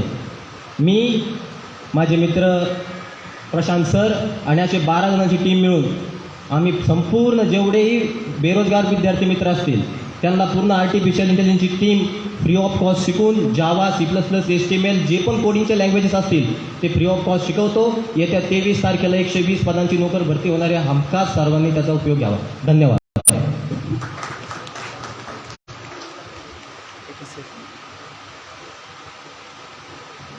धन्यवाद माननीय प्राध्यापक गौतम सूर्यतळ सर. बेरोजगार की संसद या कार्यक्रमामध्ये पुढे आता प्रमुख वक्त्यांच्याकडे आपण वळत आहोत. प्रमुख वक्त्यांमध्ये माननीय विकी बेलकोडे सर, राष्ट्रीय संयोजक भारतीय बेरोजगार मोर्चा नई दिल्ली. मी माननीय विकी बेलकोडे सरांना अशी विनंती करतो की आपण डायसवर येऊन आपले मनोगत व्यक्त करावे. माननीय विकी बेलकोडे सर. धन्यवाद सर. साथियों, आज दिनांक 4 अप्रैल 2023 को यहाँ पर बेरोजगारों की संसद का कार्यक्रम लगाया गया है. आप सभी बेरोजगार इस संसद में आए तो सबसे पहले मैं सभी का स्वागत करता हूँ. साथियों, भारतीय बेरोजगार मोर्चा के माध्यम से यह बेरोजगारों की संसद लगाने के पीछे का जो उद्देश्य है वो उद्देश्य इस प्रकार है कि आज हमारे आज़ाद भारत में लगभग 35 करोड़ से ज़्यादा जो युवा है, जो विद्यार्थी है, जो अपने टाइम, टैलेंट और माँ बाप के जो पसीने से कमाई हुई जो मनी है, टाइम, टैलेंट एंड मनी को लगाकर इस व्यवस्था में अपने जीवन को सुखमय और समृद्धमय देख रहे. ऐसे लगभग प्रतिदिन 38 जो सुशिक्षित युवा है वह बेरोजगारी के कारण आत्महत्या कर रहे. अभी अभी हमारे संसद में एक साथी ने कहा कि मेरी भी आत्महत्या करने की मैं कोशिश कर रहा था. तो इस प्रकार से जो सामाजिक जो चर्चाएं हैं, जो विद्यार्थियों की और युवाओं की, बेरोजगारों की जो मूल समस्या है, इस मूल समस्या के ऊपर में जो लोकतांत्रिक व्यवस्था में जो संसद का निर्माण दिल्ली में किया गया है, या फिर एमएलए और एमपी को चुनवा कर हम लोगों ने भेजा है, यह लोग संसद में किसी भी प्रकार से आवाज नहीं उठाते. क्यों? कि यह राजनीतिक जो पार्टियां है, इस राजनीतिक पार्टियों ने निर्माण किए हुए दलाल है, एजेंट है. और ये एजेंट अपने समाज को बेचकर, अपने समाज को यह दुविधा में डालकर यह पार्टियों के लोगों को, उच्च पदाधिकारियों को खुश करने के लिए संसद में नींद लेने का काम करते हैं. ना ही यह लोग समाज के विद्यार्थियों को, युवाओं को, किसानों को, महिलाओं को योग्य मार्गदर्शन करने के लिए कोई कार्यक्रम करते हैं, ना ही उनके भवितव्य के लिए कुछ योजनाएं बनाने के लिए संसद में आवाज उठाते हैं. ऐसे निकम्मे हमारे समाज के जो एमएलए एमपी चुन कर गए हैं वह आवाज नहीं उठाते. इसीलिए बेरोजगारों की संसद का निर्माण करना पड़ा. यह बेरोजगारों की संसद कोई साधारण कार्यक्रम नहीं है. यह कानों को सुकून देने का कार्यक्रम नहीं है. यह हमारे देश के बेरोजगारों को शाश्वत बनाने का कार्यक्रम है. ये क्यों शासक बनाने का कार्यक्रम है? क्योंकि देश में जो विद्यार्थी है, युवा है, बेरोजगार है, उसको अपने भविष्य की, अपने समाज की किसी भी प्रकार की कोई जानकारी नहीं है। जानकारी नहीं होने के कारण उसको दुश्मन और दोस्त की पहचान नहीं है। दुश्मन और दोस्त की पहचान न होने के कारण वह दुश्मनों से दोस्ती और अपेक्षाएं करता है और वह दुश्मन उनके भविष्य का निर्णय संसद में लेता है। हमारे समाज का विद्यार्थी, युवा, बेरोजगार क्या कर रहा है? तो यह बड़ी बड़ी डिग्रियां लेने के लिए कोचिंग क्लासेस लगा रहा है। बड़ी बड़ी डिग्रियां लेने के लिए यह बड़ी स्पर्धा परीक्षाओं की तैयारी कर रहा है। यह लाइब्रेरी में पढ़ रहा है। अपने जिंदगी की महत्वपूर्ण जो समय है वह जिंदगी बनाने के लिए पढ़ाई पर खर्चा कर रहा है, लेकिन वह इस चार दीवारी में पढ़ते समय उसके भविष्य का निर्णय संसद में लिया जा रहा है। जिस प्रकार से विठल कांगणे सर ने एक बात कही कि अभी 14 मार्च को महाराष्ट्र सरकार ने एक जीआर निकाला कि इसके आगे सरकारी नौकर भर्ती बंद कर दी जाएगी, फिर भी हमारे देश का विद्यार्थी, युवा, बेरोजगार यह अपने टाइम और टैलेंट को लाइब्रेरी में लगा रहा है, पढ़ाई करने के लिए लगा रहा है। उसको इस बात की जानकारी नहीं है कि उसका भविष्य धोखे में ढकलाया जा रहा है। संसद में उसके भविष्य का निर्णय लिया जा रहा है, इसीलिए बेरोजगारों की संसद है। काफी सारे यहाँ पर प्रश्न उपस्थित किए। मैं आप लोगों को कुछ महत्वपूर्ण जानकारी आज के इस कार्यक्रम के माध्यम से देना चाहता हूं। साथियों, आज वर्तमान में जो बेरोजगारी जो चरम सीमा पर बढ़ी हुई है, इसका प्रमुख कारण है निजीकरण। इसका प्रमुख कारण है निजीकरण। भारत यह लोक कल्याणकारी देश है, भारत यह लोक कल्याणकारी राष्ट्र है और भारत का संविधान महामानव डॉक्टर बाबा साहेब आंबेडकर ने जब लिखा तो यह भारत के प्रत्येक व्यक्ति को लोक कल्याणकारी होना चाहिए, इस आधार पर, उस मुख्य आधार पर उन्होंने लिखा। इसके माध्यम से यह कहा जाता है कि भारत यह लोकतांत्रिक कल्याणकारी राज्य है। यह लोकतांत्रिक कल्याणकारी राज्य में हमें शिक्षा का अधिकार दिया गया। हमें शिक्षा लेने के बाद शिक्षा का अधिकार देते हुए किसी भी प्रकार का कोई भेदभाव नहीं होगा। केजी से लेकर तो पीजी तक सभी जाति और धर्म के बच्चों को फ्री, फेयर और मुक्त जो एजुकेशन हमें बाबा साहेब आंबेडकर ने संविधान में दिया, वह संविधान में दिया हुआ एजुकेशन आज वर्तमान में महंगा कर दिया प्राइवेटाइजेशन के माध्यम से।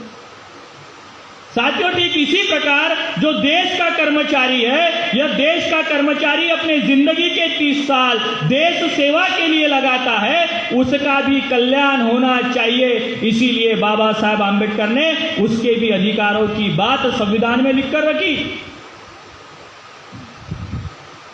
और यह कर्मचारियों का जो योगदान है, यह भविष्य के जो विद्यार्थी है, युवा है, इनके भविष्य को निर्माण करने का योगदान होना चाहिए। इसीलिए 1952 को भारत सरकार ने एक एक्ट बनाया। उस एक्ट का नाम है, जो कर्मचारी नौकरियों पर है उनके वेतन में से 6% टैक्स कटता है, उसे प्रोविडेंट फंड कहते हैं। यह प्रोविडेंट फंड का एक्ट बनाया गया और यह प्रोविडेंट फंड का एक्ट के माध्यम से कर्मचारी के वेतन में से 6% पैसा यह सरकार देश के कल्याण के लिए लगाएगी और लगाने के बाद में देश का कल्याण करेगी, देश का विकास करेगी। यह योजना है। 6% यह वेतन में से कटा हुआ पैसा भारत सरकार के पास जमा हुआ। उस जमा करने के लिए उन्होंने एक संस्था बनाई। वो संस्था में सारा यह पैसा जमा हुआ। यह पैसे के आधार पर भारत सरकार को देश में लगभग 348 बड़े संस्थानों का निर्माण करना पड़ा। 348, जिसमें नाल्को है, बाल्को है, टेल्को है, बीएसएनएल है, रेलवे है।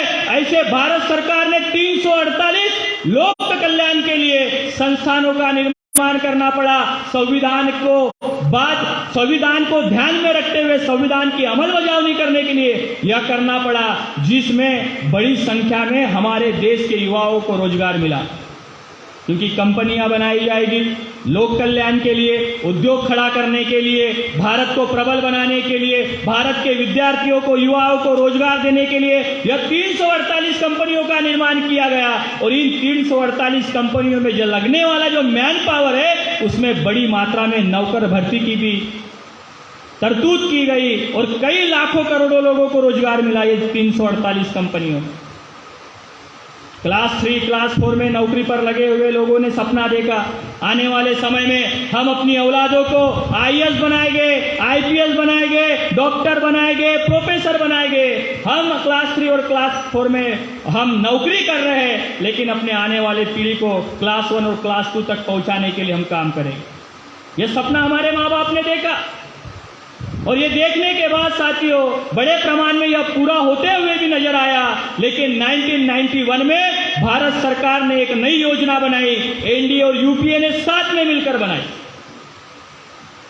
कर्मचारियों के मेहनत के पैसे पर 348 कंपनियां खड़ी की गई थी, जिसमें विद्यार्थियों को रोजगार दिया गया था 25% से लेकर तो 300% तक कंपनी को फायदा हुआ, जिसका आधा पैसा कंपनी ने अपने ग्रोथ के लिए जो कि टैक्स के आधार पर रखा और इसी के आधार पर जो पैसा जो यह बड़ी मात्रा में जो कंपनियों को फायदा हुआ, यही फायदा कर्मचारियों को पेंशन योजना प्रणाली के माध्यम से मिलता था। इसका मतलब कर्मचारियों का कटा हुआ पैसा यह सरकारी योजनाओं को खड़ा करे, विद्यार्थियों को नौकरियां लगे, उसमें से मिला हुआ फायदा कर्मचारियों के 30 साल की जो मेहनत उसने लगाई है सेवा करने के लिए, उसके मरने तक और उसके परिवार का सेफगार्ड होना चाहिए।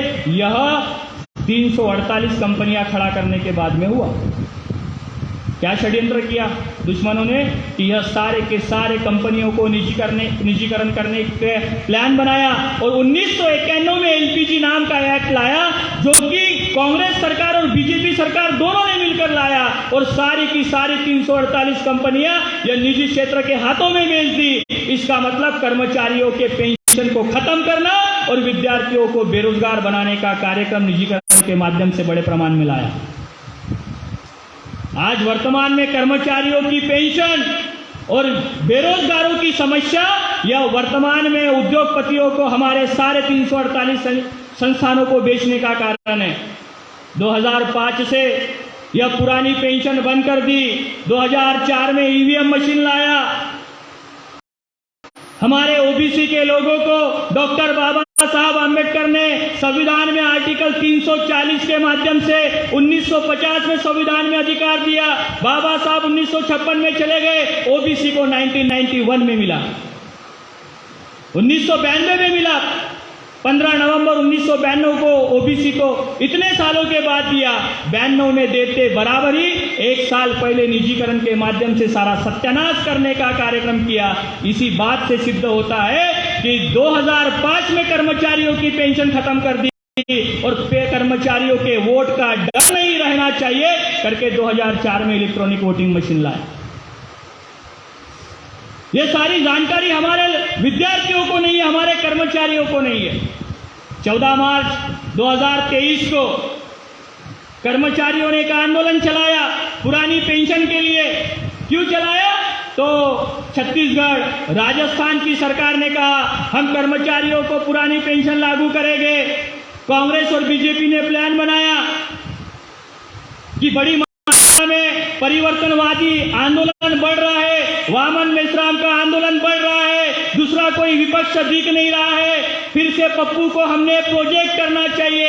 इस प्लान से चर्चा में यह विषय लाया कि अगर राजस्थान की कांग्रेस सरकार, छत्तीसगढ़ की कांग्रेस सरकार पुरानी पेंशन लागू कर सकती है तो महाराष्ट्र की सरकार ने भी लागू करना चाहिए। कांग्रेस और बीजेपी ने प्लान बनाया, कांग्रेस को सामने रखकर कहा कि आप कर्मचारियों के संगठनों को रास्ते पर उतारो, यह रास्ते पर उतरेंगे, बेमुदत आंदोलन करेंगे, जिसकी कोई भी तारीख नहीं जब तक नहीं मिलता। मला गुलाबजामुन पाहिजे, जोपर्यंत भेटणार नाही मी घरी जाणार नाही। मुझे जब तक गुलाब जामुन मिलेगा नहीं तब तक मैं घर जाऊंगा नहीं। ये आंदोलन खड़ा किया खड़ा करने के बाद इसके पीछे का जो छुपा एजेंडा था कि बाप जो नौकरी पर है वह आंदोलन करे पुरानी पेंशन के लिए, और उसी बाप का बेटा और बेटी बेरोजगार है उसको पीछे के रास्ते से बाप की नौकरी पर लाया जाए। बाप अगर 90,000 रुपये पगार लेता है तो बेटे को बताया जाए 30,000 रुपये में मैं काम करने को तैयार हूं। यह षड्यंत्र बाप और बेटे के खिलाफ में खड़ा करने के लिए किया गया। भविष्य में अगर बाप आंदोलन से वापस नहीं आता है, बेटों की नौकरियां वैसी ही रखी जाएगी, प्राइवेटाइजेशन के माध्यम से, कॉन्ट्रैक्ट भर्ती के माध्यम से बाप आंदोलन करके घर चले जाएगा और बेटों की कॉन्ट्रैक्ट भर्ती की जो नौकरी है वह निरंतर चालू रखेंगे। ऐसा प्लान बनाया गया और बड़ी मात्रा में कर्मचारियों का आंदोलन होने के लिए बेरोजगारों को रास्ते पर उतारने का काम बीजेपी के लोगों ने किया। राष्ट्रीय नेतृत्व के कहने पर, क्योंकि नेतृत्व उसे कहता है जो दुश्मनों के दाव पेच को समझकर रणनीति बनाए। भारतीय बेरोजगार मोर्चा के माध्यम से हमने 36 जिलाओं में महाराष्ट्र के हमने यह कर्मचारियों के पुरानी पेंशन के आंदोलन को समर्थन दिया, जाकर समर्थन दिया, और नागपुर के 15,000 लोगों में जाकर मैंने ये बात कही कि आप लोगों को कांग्रेस और बीजेपी के लोग मूर्ख बना रहे हैं। आपके पुरानी पेंशन का आधार निजीकरण है। हमारे बेरोजगारों का अगर रोजगार चाहिए तो निजीकरण है। निजीकरण के कारण आपकी पेंशन खत्म कर दी, हमारा रोजगार खत्म कर दिया, और इस बात का हमारा डर नहीं है कि इनके विरोध में जाकर हम वोट करेंगे। इसीलिए इनके पास में क्या है, इलेक्ट्रॉनिक वोटिंग मशीन है। कर्मचारियों को मैंने आह्वान किया और कहा कि अगर आप अपने आंदोलन में निजीकरण और ईवीएम मशीन का मुद्दा लेते हो तो आपकी सभी समस्या का समाधान हो सकता है। मैं यह बोलकर वापस घर आया और 2 घंटे के बाद आंदोलन खत्म कर दिया गया। यह भारतीय बेरोजगार मोर्चा की ताकत है साथियों। हम आने वाले समय में बेरोजगारों को शासक बनाने की लड़ाई लड़ रहे हैं। आने वाले समय में बेरोजगारों की आजादी की लड़ाई लड़ रहे हैं। हम राष्ट्रीय स्तर पर बेरोजगारों की राष्ट्रीय शक्ति का निर्माण करना चाहते हैं, अपनी ताकत पैदा करना चाहते हैं, और इन जो लोगों को, हमारे दुश्मनों को इस सत्ता से बेदखल करके हम इस देश के शासक बनने के लिए बेरोजगारों की संसद है। आप सभी लोग आए और हमें सुना, और काफी विस्तार पूर्वक जानकारी हमारे आज के अध्यक्षता माननीय विलास खरात साहब आपको देंगे। आप लोगों ने सुना उसके लिए आभार, धन्यवाद।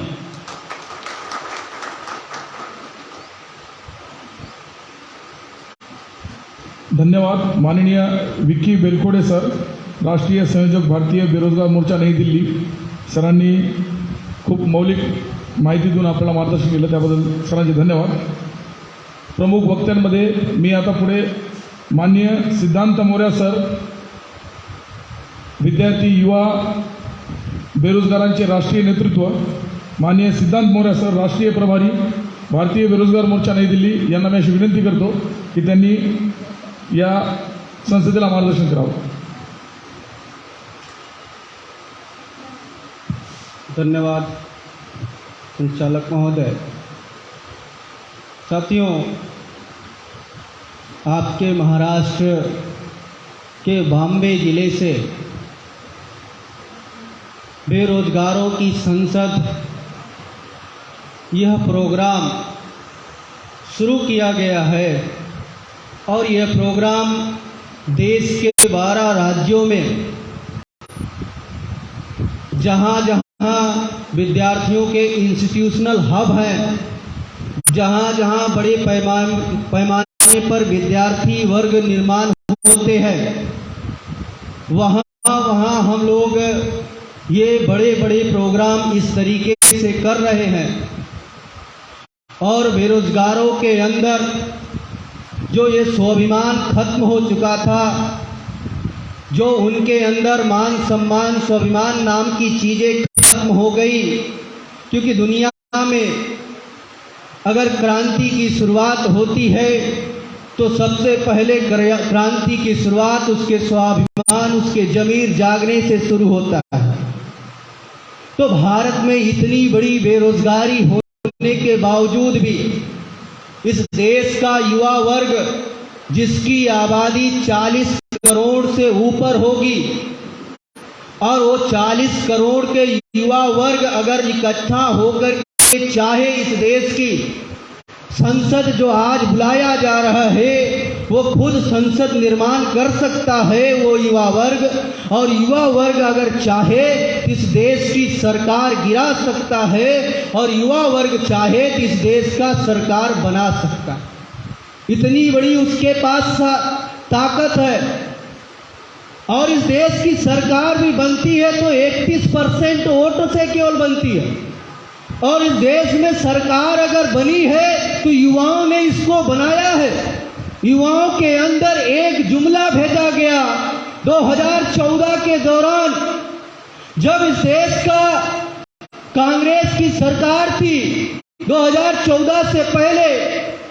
और 2014 से पहले इस देश में कांग्रेस के लोगों ने षड्यंत्र करके जब इस देश में 90 के दौरान ओबीसी के अंदर जागृति निर्माण हुई 80-90 के दौरान, और ये जागृति की वजह से ओबीसी अपने हक और अधिकार का डिमांड करना शुरू किया, तो ये कांग्रेस के शासक जाति के लोगों, जो बदमाश लोग हैं, ये कांग्रेस के लोगों ने षड्यंत्र किया, क्योंकि इन लोगों के पास दूरदृष्टि का ध्यान रखा। और वो षड्यंत्र ये किया कि आज ओबीसी का वर्ग जाग करके मंडल कमीशन का अधिकार मांग रहा है। और मंडल कमीशन ये कमीशन नहीं था, मंडल कमीशन बल्कि मंडल कमीशन से ओबीसी वर्ग के युवाओं को नौकरी देने का सवाल था।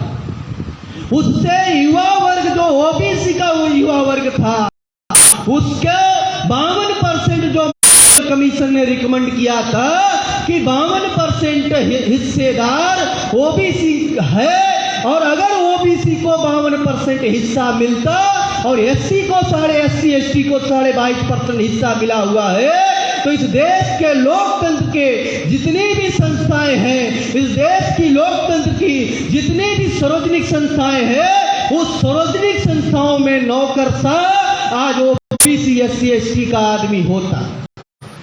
मगर इन लोगों ने षड्यंत्र किया। हमारे साथी ने अभी बताया कि ओबीसी का रिकमेंड पास आउट करने से पहले ही इन लोगों ने षड्यंत्र करके एलपीजी नाम का कानून लाया। वो षड्यंत्र था, रोजगार समाप्त करने का षड्यंत्र था, और वो रोजगार समाप्त करने की षड्यंत्र के पहल में कांग्रेस भी जिम्मेदार है। अभी आप लोग इस गुमराह में मत रहना कि बीजेपी आई है और बीजेपी ने हमें बेरोजगार बनाया है, तो कांग्रेस के लाओ, कांग्रेस को लाओ तो हमारा रोजगार आ जाएगा, बेरोजगारी खत्म हो जाएगी। इस धोखे में मत रहना, ये लोग धोखेबाज लोग हैं। तो इस वजह से साथियों 2017 के दौरान, 2012 के दौरान जब कांग्रेस की सरकार थी, उस वक्त बेरोजगारी दर 2% से ज्यादा थी। जब कांग्रेस की सरकार एलपीजी लाई और एलपीजी का प्रभाव होते होते 2012 तक बेरोजगारी दर 2% से ज्यादा बढ़ चुकी थी। और फिर 2014 का जो इलेक्शन हुआ, तो 2014 के इलेक्शन के दौरान ये नरेंद्र मोदी के कंपनी के लोगों ने एक प्रचार किया कि बीजेपी की सरकार आएगी, तो वादा किया कि हम 2 करोड़ नौकरियां देंगे। किया था वादा, और वादा किया कि 2 करोड़ नौकरियां देंगे, मगर डाटा कह रहा है जिन्होंने आपको वादा किया था कि इस देश में 2 करोड़ नौकरियां देंगे, उन्हीं का एक रिपोर्ट आया, सीएमआई की रिपोर्ट, जो एक प्राइवेट संस्था है, उसने रिपोर्ट क्या दिया कि 2016 के दौरान जो जीएसटी और नोटबंदी आया भारत में, उस जीएसटी और नोटबंदी की वजह से इस देश में 15 लाख नौकरियां समाप्त हो गई। ये मेरे घर की रिपोर्ट नहीं, बल्कि इस देश में सीएमआई ये गैर सरकारी संस्था है, और ये रिपोर्ट अध्ययन करती है, रिसर्च करती है, हर तिमाही पर इसका रिसर्च पेपर आता है। आप सभी इसको वेबसाइट पर देख सकते हो। उसने उस समय कहा कि जीएसटी और नोटबंदी की वजह से इसी सरकार में 15 लाख नौकरियां गायब हो गई, खत्म हो गई। और फिर ये तो प्राइवेट संस्था ने दिया, दूसरी फिर रिपोर्ट उसी दौरान आई, दिसंबर 2017 से लेकर के दिसंबर 2018 तक का रिपोर्ट आया। प्रेम जी यूनिवर्सिटी है, वो प्राइवेट यूनिवर्सिटी है, उसने भी एक रिपोर्ट छापा था। उस रिपोर्ट का टाइटल था, उस रिपोर्ट की टाइटल है the state of working India. 2018 की रिपोर्ट है। उसने ही 2017 की रिपोर्ट को ध्यान में रखते हुए रिपोर्ट दिया कि बेरोजगारी जो CMI की रिपोर्ट थी कि नोटबंदी और GST की वजह से 15 लाख नौकरियां समाप्त हुई, वो 15 लाख नहीं बल्कि 50 लाख नौकरियां समाप्त हो गई। ये प्रेम जी यूनिवर्सिटी का रिसर्च रिपोर्ट है। इतनी भयंकर परिस्थितियां हैं। अब इसके बाद 2014 और 15 के बाद जब सरकार बनी तो 2014 और 15 में भर्ती भी सरकार की, क्योंकि आपको हम अगर नौकरियां समाप्त की बात करेंगे तो आप कहोगे कि उसमें भर्ती भी चली है, तो भर्ती का भी डाटा है। भर्ती में उस वक्त 2014 और 15 के दौरान ये सरकार ने 1,13,524 नई भर्तियां की थी। फिर 2016 और 17 के दौरान यही भर्ती के आधार पर जो भर्ती 2014 और 15 में 1,13,000 थी, वही भर्ती घट करके 1,09,33 हो गई, यानी 12,000 नौकरियां समाप्त, कम भर्तियां हुई। ये आपके साथ धोखेबाजी हुई। फिर इसके बाद 2017 में एक और रिपोर्ट आई, जो पत्रिका में रिपोर्ट छप के आई। उस रिपोर्ट ने यह कहा, 2018 और 17 की रिपोर्ट में भयंकर रिपोर्ट आई कि जो 50 लाख अजीत प्रेम जी ने दिया था, उससे भी बड़ा एक रिपोर्ट दिया। क्या 1.1 करोड़ नौकरियां भारत में समाप्त हो गई, खत्म हो गई। ये पत्रिका का रिपोर्ट है, ये फर्जी रिपोर्ट नहीं, बल्कि इसको CMI ने इसको संतुति बाद में दिया कि ये सही रिपोर्ट है। इस तरीके से जिन्होंने आपको धोखेबाजी करके कहा कि 2 करोड़ नौकरियां देंगे, वही ने 1 करोड़ नौकरियां खत्म कर दिया, छीन लिया। ये सबसे बड़ी धोखेबाजी आपके साथ हुआ।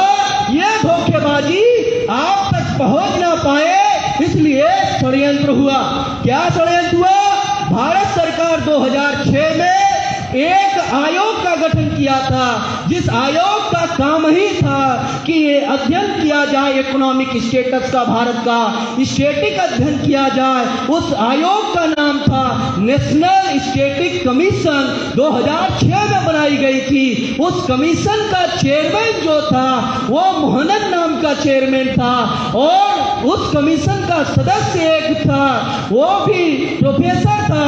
ये सदस्य और मोहनन के ऊपर भारत सरकार ने उस वक्त दबाव बनाया कि अगर 1 करोड़ लोग बेरोजगार हुए हैं, इसका रिपोर्ट अगर इन लोगों ने NSC ने छाप दिया, ये सरकारी संस्था है, तो देश में युवा बेरोजगार के लोग आंदोलन पे उतर सकते हैं। इसलिए उनके ऊपर दबाव बनाया, इतना मजबूर किया कि वो दोनों सदस्यों ने बेरोजगारी दर ना लिया जाए, इस पर इस्तीफा देना पड़ा। इतना भयंकर समस्या। आप सोचते हो कि ये बेरोजगारी केवल रोजगार से संबंधित है, ये बेरोजगारी क्यों रोजगार से नहीं, यही बेरोजगारी की वजह से इस देश की सरकार बनी है। ये रोजगार देने के नाम से साथियों ये आपके साथ धोखेबाजी हुई। और एक और भयंकर बात इस देश में आई, CRPF के अभी 2023 का जनवरी के अंतिम सप्ताह में न्यूज पत्रिका नाम का अखबार है, उसने रिपोर्ट दिया कि 5 साल में CRPF के 50,000 लोगों ने नौकरी से अपना इस्तीफा दे दिया, और वो नौकरी से तंग होकर के इस्तीफा दिया, और दिया ही देने के बाद 654 लोगों ने उसमें आत्महत्या कर लिया। ये आत्महत्या की तरफ ले जाने वाला योजना है। इतनी भयंकर रिपोर्ट। फिर उसके बाद एक और आपको बताता हूं अंतिम बात। साथियों, इस देश में वैकेंसीज आती है, और उस वैकेंसीज में इतने बड़े घोटाले आज के समय में हो रहे।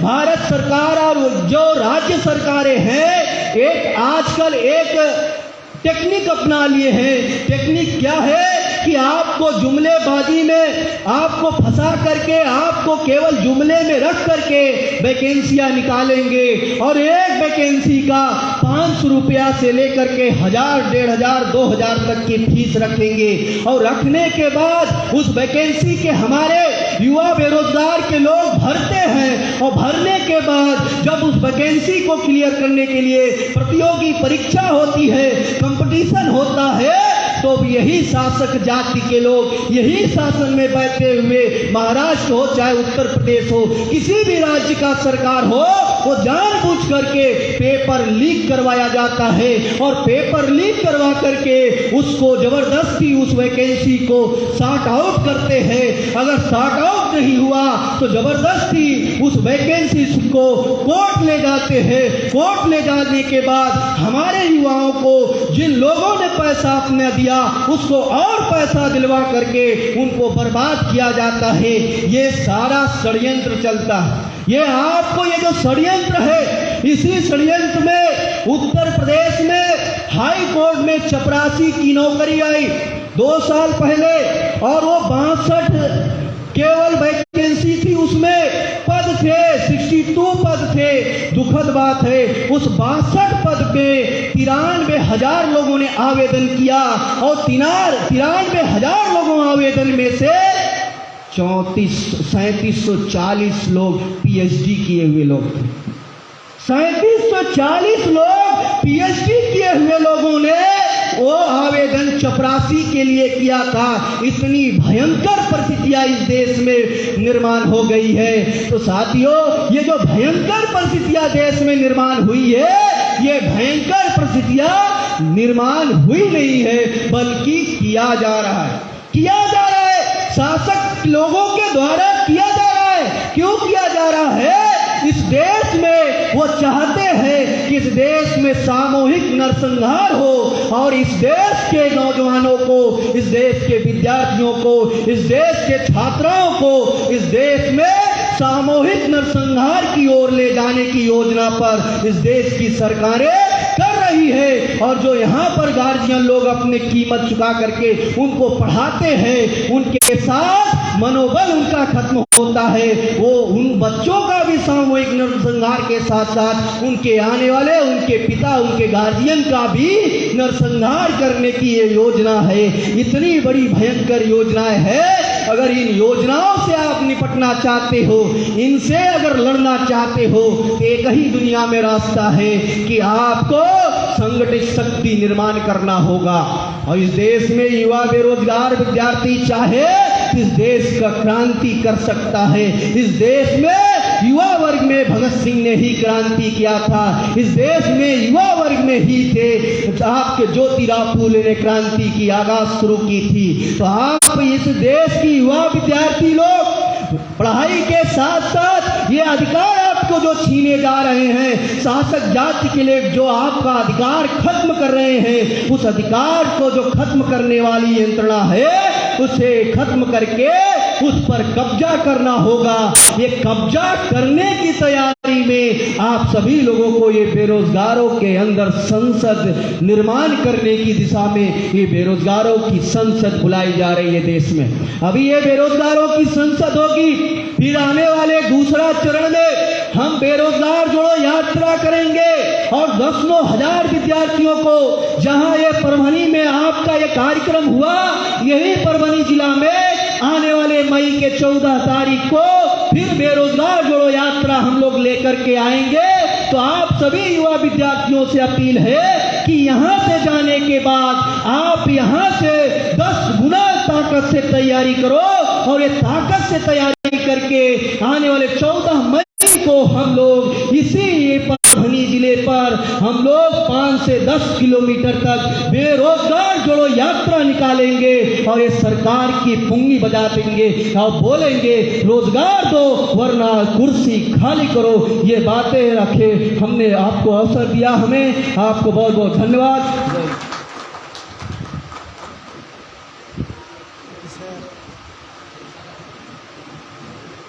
धन्यवाद माननीय सिद्धांत मौर्य सर जी, आपने हमें मौलिक मार्गदर्शन किया। बहुत बहुत धन्यवाद. साथियो, पुढे आजच्या कार्यक्रमाची अध्यक्षता करणारे माननीय डॉक्टर प्रोफेसर विलास करात सरजी यांच्या नेतृत्वामध्ये जे 14 मार्च 2023मध्ये कंत्राटी भरतीचं शासन परिपत्रक काढलेलं आहे, त्या शासन परिपत्रकाचं दहन इथं केलं जात आहे. या बेरोजगारांच्या संसदमध्ये शासन परिपत्रक 14 मार्च 2023 कंत्राटी भरतीचं दहन इथे मान्यवरांच्या हस्ते करण्यात येत आहे. आपल्या सर्वांचे मार्गदर्शक, राष्ट्रीय नेतृत्व, प्रसिद्ध इतिहासकार माननीय डॉक्टर विलास करात सरजी, राष्ट्रीय प्रचारक, भारतीय बेरोजगार मोर्चा, नई दिल्ली. मी साहेबांना विनंती करतो की साहेबांनी मार्गदर्शन करावे. साथियों, अभी मैंने आप सभी लोगों के सामने फडणवीस शिंदे सरकार का एक अध्यादेश, सरकारी अध्यादेश की कॉपी हम लोगों ने जलाई. जलाने के पीछे मकसद है कि जो लोगों के वोटों से एमपी बनते हैं, एमएलए बनते हैं, तो वहाँ जाने के बाद संविधान उनको कहता है कि बहुसंख्य जिसके कैंडिडेट है वो अपना नेता चुनो, और नेता सीएम होता है या पीएम होता है, उसका मंत्रिमंडल होता है, राज्यपाल के द्वारा एमएलए लोगों को शपथ दी जाती है, मंत्रियों को शपथ दी जाती है, और प्रधानमंत्री और उसके मंत्रिमंडल को राष्ट्रपति के द्वारा शपथ दी जाती है. और उसमें यह कहा जाता है कि हम लोग संविधान के साथ वफादार रहेंगे, हम संविधान के ऑब्जेक्ट के साथ ईमानदारी से अमल करेंगे. तो 14 मार्च 2023 को जिस दिन महाराष्ट्र के कर्मचारियों ने हड़ताल का आयोजन किया था, लोग हड़ताल की चर्चा कर रहे थे, मगर देवेंद्र फडणवीस और शिंदे सरकार ने एक अध्यादेश बिना डिबेट डिस्कशन का पारित किया. उसमें उन्होंने ये लिखा है की प्रशासनावरील खर्च आटोक्यात ठेवून विकासाच्या कामासाठी पुरेसा निधी उपलब्ध होण्याच्या दृष्टीने शक्य असेल तिथे बाह्य यंत्रणेमार्फत कामे करून घेण्याचे शासनाचे धोरण आहे.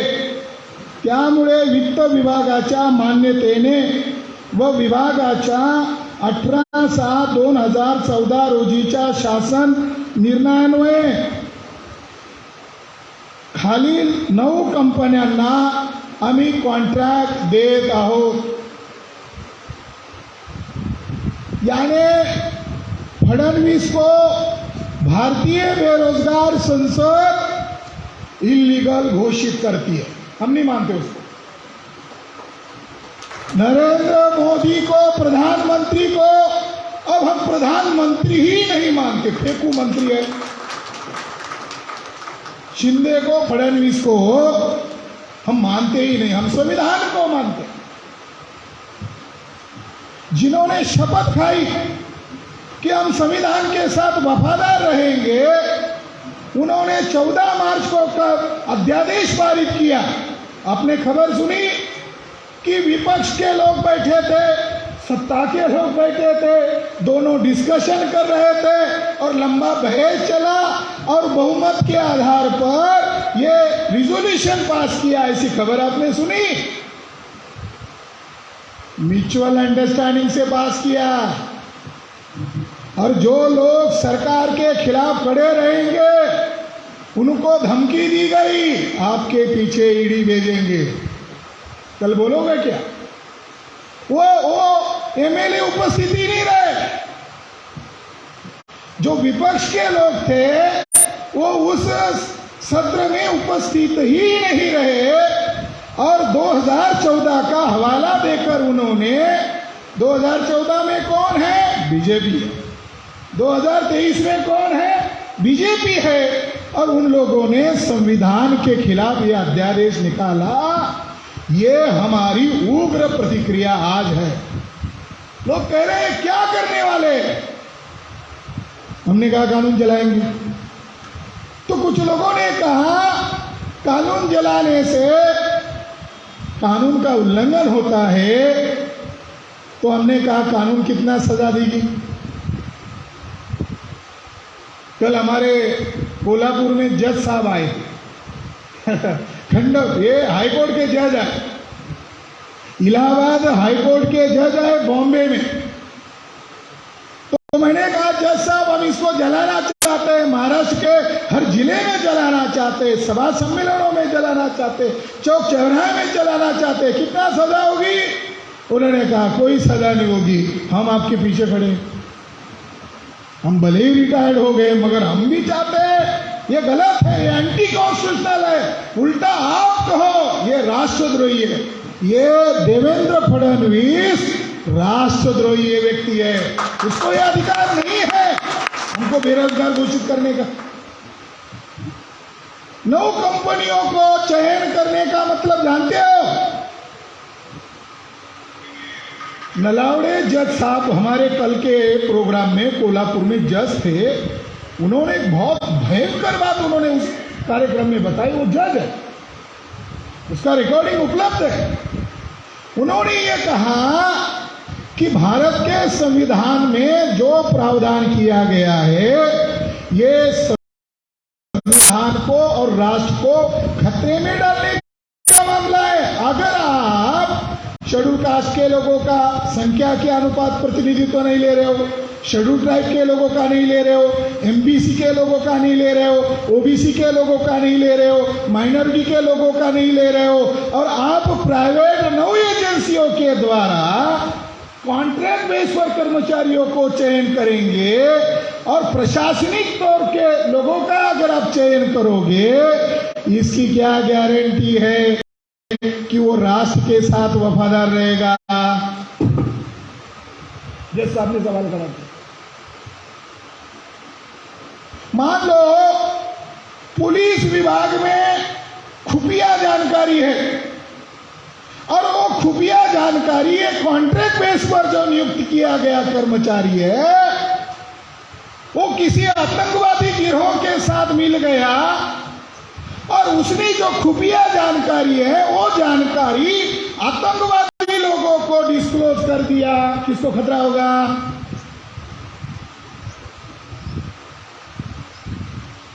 तो देश में इतनी भयंकर परिस्थिति है। आज का ये लोक सत्ता अखबार है और इस अखबार में पुलिसों के बारे में खबर आई है कि पुलिसों की तक भर्ती नहीं की जा रही है। हम तो SC ST OBC के लोगों की समस्याओं का निपटारा करने के लिए कह रहे हैं, हम तो संगठन बना रहे, हम देश के लिए लड़ रहे।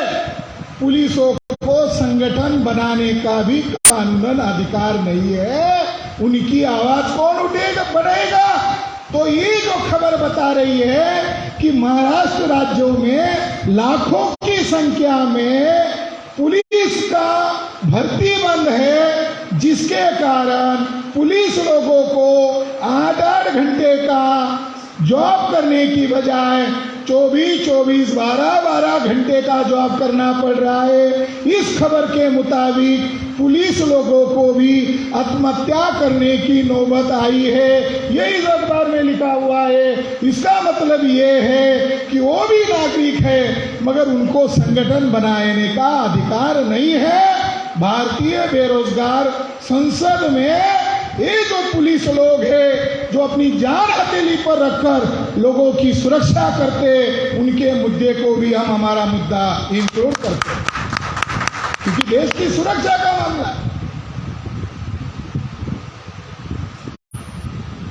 साथियों, नासिक जिले में जो पहाड़ी एरिया इगतपुरी के संदर्भ में वहां कोर्ट खुलना है तो बड़े बड़े अखबारों में खबर छपकर आई कि कोर्ट के कर्मचारियों कॉन्ट्रैक्ट बेस पर चयन करना है। अरे इसका मतलब क्या है? तुम अगर कर्मचारी कोर्ट के कर्मचारियों को कॉन्ट्रैक्ट बेस पर चयन करोगे तो कैसे न्याय मिलेगा भारतीय प्रजा को? असंभव है।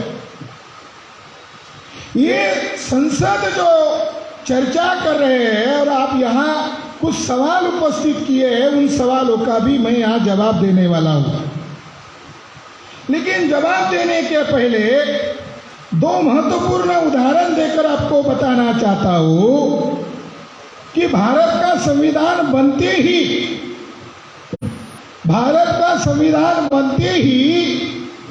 पंडित जवाहरलाल नेहरू ने भारत के प्रथम राष्ट्रपति डॉक्टर राजेंद्र प्रसाद, जो जाति से कायस्थ है और कायस्थ वर्ण व्यवस्था में शूद्र है, राजेंद्र प्रसाद को पंडित जवाहरलाल नेहरू, जिन्हें हमारे लोग सरकारी पुस्तकों से पढ़कर चच्चा बोलते हैं, बच्चों के चच्चा, तो चच्चा नेहरू ने प्रथम राष्ट्रपति को कहा कि हम प्राइवेट एरोप्लेन से बनारस जा रहे, तैयार रहो। तो प्रधानमंत्री के साथ राष्ट्रपति निकल पड़े। जब वो बनारस में पहुंचे तो उन्होंने पेंडाल देखा और पेंडाल के अंदर लगभग 200 ब्राह्मण बैठे हुए थे। तो उन्होंने कहा ये तो सारे पंडित आए हैं, कौन सा कार्यक्रम है? तो पंडित नेहरू ब्राह्मण थे, इसलिए अपने नाम के आगे पंडित लगाते थे। वो विद्वान थे, इसलिए पंडित लोगों ने पदवी नहीं दिया, बल्कि वो लोगों को ये दिखाना चाहते थे मैं कश्मीरी पंडित ब्राह्मण हूं। तो ये होशियार पढ़े लिखे पंडित नेहरू ने क्या किया? भारत के प्रथम राष्ट्रपति को बनारस में 200 ब्राह्मणों के पैर धुलवाए और पैर धुलवाने के बाद जो गंदा पानी निकला उसमें ग्लास भर निकाला और प्रथम राष्ट्रपति को कहा 2-4 बूंद मेरे लोगों के सामने पी लो, मैं जितना कह रहा है उतना ही करो और ऊपर से 100 रुपए दक्षिणा दे दो। उसकी खबर अखबार वालों ने छाप दी, मगर नेहरू का विरोध किसी ने नहीं किया। डॉक्टर बाबा साहब अम्बेडकर ने उसका धिक्कार करते हुए कहा अगर भारत के राष्ट्रपति की यह हालत है तो भारत के लोकतंत्र का भविष्य अभी से दिखाई दे रहा है। मगर पंडित जवाहरलाल नेहरू, जिसको सेकुलर लोग कहते हैं, उस नेहरू ने ऐसा क्यों किया? तो नेहरू ने इसीलिए ऐसा व्यवहार किया तो ब्राह्मणों को नेहरू ने मैसेज दिया भारत में लोकतंत्र लागू नहीं हुआ है, ब्राह्मण तंत्र लागू हुआ है। ये इस बात का सबूत और इस बात का प्रमाण है। साथियों, नेहरू जब प्रधानमंत्री थे तो उनको लेटर लिखने की बहुत खूबी, मतलब खुजली थी। तो उन्होंने